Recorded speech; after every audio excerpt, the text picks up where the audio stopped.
Okay, so this is day 2 of Bydgoszcz, Bydgoszcz in Poland.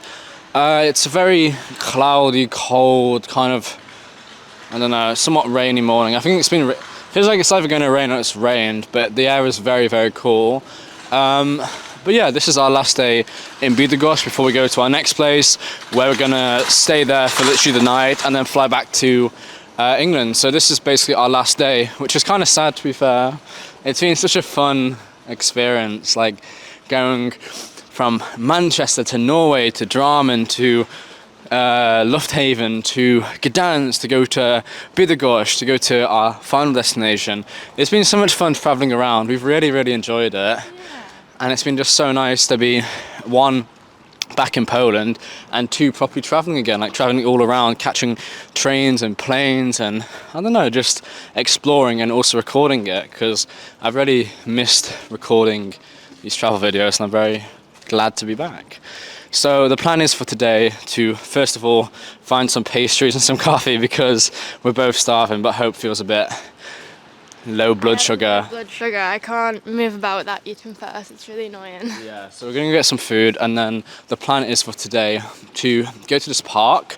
There's like a park down here. I can't remember. I read it on the thing. It's like an island park or something. It has like this house or something, which seems really cool. So we're going to do that, and then go to this museum, this tech museum, which is like an antenna shape, or it's a really, really beautiful building. We can see like a panoramic view of the entire city. So we're going to do that, and then afterwards head off to this World War II museum, which has like tanks and planes and just all kind of Polish history during the war, which is very, very exciting. Is that coffee place open? Looks like it. Okay, so we're going to go to Zapalka Coffee, and then we're going to walk around the park with our pastries. Double please.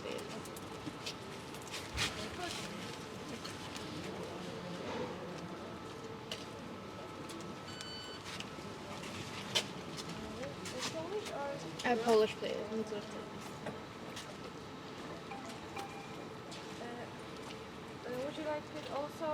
Okay, so we're now on the Mill Island. I figured out what it's called because it has mills and very historical buildings, as you can see over here, which actually, it looks really cool. Look at the old-fashioned building, old-fashioned Polish building. So we've just gone over the bridge there, and there's a museum here as well, a gallery, I presume. Yeah, I think it's the coldest it's been since we've got here, to be fair.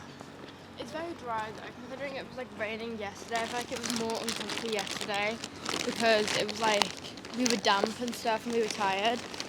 But yeah, it's definitely freezing today.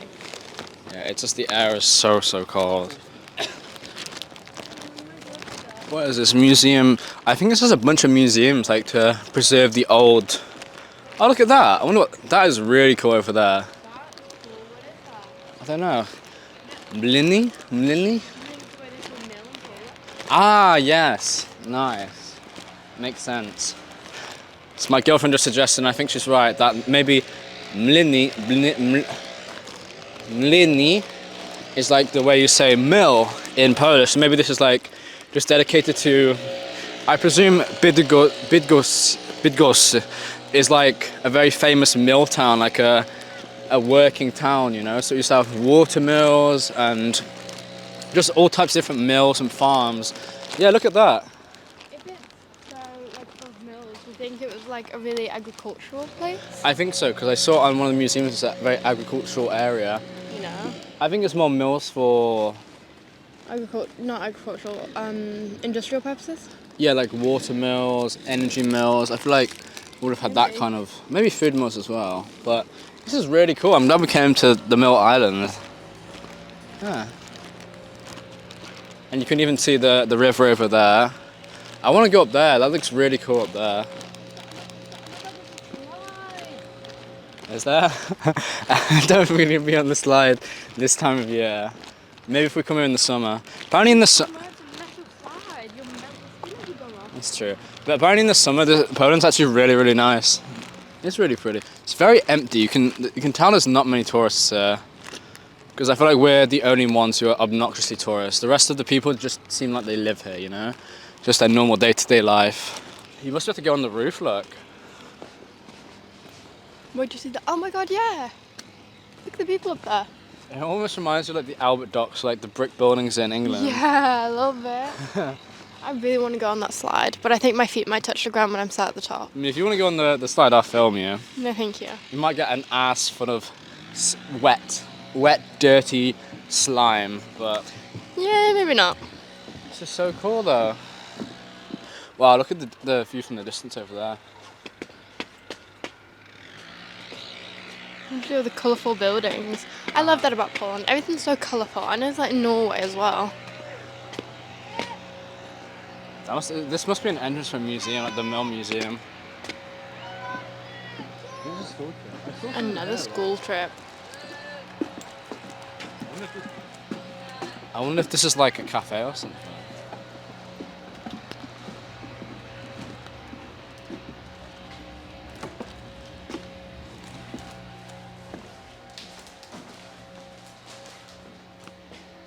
It's definitely some sort of cafe. It looks so shit to me though.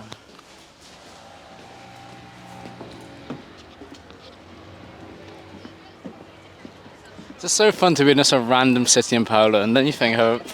Oh yeah, I like it. I liked seeing Gdansk, and I liked kind of doing the big touristy stuff. But I do really like the more, I don't know, like the less touristy parts. I'm not going to film the kids out of just respect, you know. Respect their parents.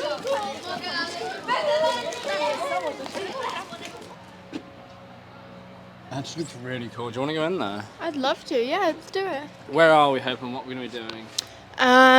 We're in front of a museum. I'm not sure what museum, but a museum that looks really cool on Mill Island, and we're gonna just go have a look, see what it's about. Yeah. She's so sweet, though, don't you think? See, not all Polish people are. It's just. I'm assuming it's about, kind of the fall of the Soviet bloc and the USSR and all that, which is probably most of their history lessons. So this has been a really, really important, I don't know, kind of historical figure in It that. was so funny because the woman was asking us what we've done, and we said, "Oh yeah, we came from Gdansk." And she was like, "Oh, Gdansk." So I feel like a lot of Polish people love Gdansk. It's probably like a really a loved city. Especially because I feel like a lot of big cities, like when you tell French people about Paris, especially I'm from the south, there's variety, but they're like, ugh, Paris, rude people, and this and that and the other. And I feel like English people feel the same about London, so the fact that all Polish people really like Gdansk is kind of cool, I guess. I don't know. I have to see the Polish people's view on Warsaw as it's the capital. Yeah. But it was really funny though because the woman was saying where are you going next? It better not be these two places next to us because they have rivalry between. It was called Torun, between Bydgoszcz and Torun, because Torun was hundreds of years ago. I presume it was part of Bohemia or some different kind of country. Yeah. And so it was huge. So I presume it's going back to Prussia and Bohemian times. But it's really, really cool. And when I showed her where we was going, I was like, oh, wow, that's far. So Hope, are you looking forward to where we're going? I'm very excited. I like trains. I really like trains a lot, so I'm very excited to be spending a long time on a train and discovering a cool new city. Because especially I feel like when we're bopping about place to place, you kind of stay nearby. And the fact that we're going far is very exciting. A new side of Poland. Although we get there at 8 o'clock, so we won't have much time to. Our train is nearly 4 hours long. It's 3 hours and 45 minutes. But I'm not too fussed because I think it'd be nice to see the Polish wilderness. And also we've got a lot of work to do, so we can just work for hours and get most of it done because we have to submit it by tomorrow. Last time we were on the train, there was pretty decent Wi-Fi for most of it until we got really deep in the country, and I saw lots of different animals. It was very exciting. I found chickens in a maize field. I found a lot of cats, barn cats, and I saw some billy goats. I was very excited to see billy goats. I don't know why, but I found it to be very exciting. I kind of like looking at what animals are kind of around. Because what I'm from, all you see is fucking cows. There's just cows and cows and cows and cows. All that grows around me. Hence why Hope's dressed in black and white. Hence why it's blue and white, actually. And the cow looks like black and white. Well, I'm a blue and white cow. I'm a blueberry flavoured cow. Mozart, Piccadilly Circus. What have we got to say about Piccadilly Gardens? It's where Burn it. It's where we met and went on our first day. It is. It's terrible. Part of Manchester. on our first It's date from awful. there. But that is where we met up to on our first date. Sanskrit. Oldest language in the universe, I think. In the universe. Oldest living language in the world, Armenian rather. cursive, that's really interesting. That's I met really a guy from Armenia yesterday. That's beautiful. Why do you keep pointing the mic to me? I don't know, I'm waiting for you to talk. I have nothing to comment, no comment. I feel uncomfortable just having a mic in front of me. Because it's in front of me, I feel like I need to talk. And I feel like no one wants to hear that. I had a book about a billy goat that got stuck up the mountain. I don't remember what it was called, but it was interactive. And I really liked the fact that it was interactive and I could stroke its hair. And it made me very upset when the cocky little shit got stuck up the mountain. But yeah, I'm pretty sure you made it down in the end. So if you know the name of the book, please let me know. I'd like to buy it. I hope yeah. Today it's billy goats. This is so I love billy entertaining. goats. They're really fascinating. Genuinely, they're really, really, really interesting animals. They're some of the best climbers in the world. I feel like we're just walking around in fucking circles. Well, that's kind of the point. We didn't pay to get into any of the exhibitions, so we're just exploring. Una mattina mi sono usato, oh bella ciao, bella ciao, bella ciao, ciao, ciao. Una mattina mi sono usato e quattro atto invaso. Why are we going upstairs again? We've already been up there. For emphasis. Hate to see him leave, love to watch him go. Caked up on a Thursday morning. Are you stupid? It was really difficult to open. You can hold the camera, I'll take the mic. It was really difficult Oh to my, open. it was not really difficult to open. You literally just had to open it. Can you stop looking at me do my hair? Wow, this is beautiful though. Welcome back to Birmingham Adventures. Today we're in Birmingham. Look over there, you got the remnants of the Industrial Revolution. Back in Birmingham during the war, it was a centre for economic depravity and it's still one of the highest rates of teenage pregnancies in the country. Anyway, love, let's go over here. And wow, this is nice. A beautiful view. It feels very old-fashioned city.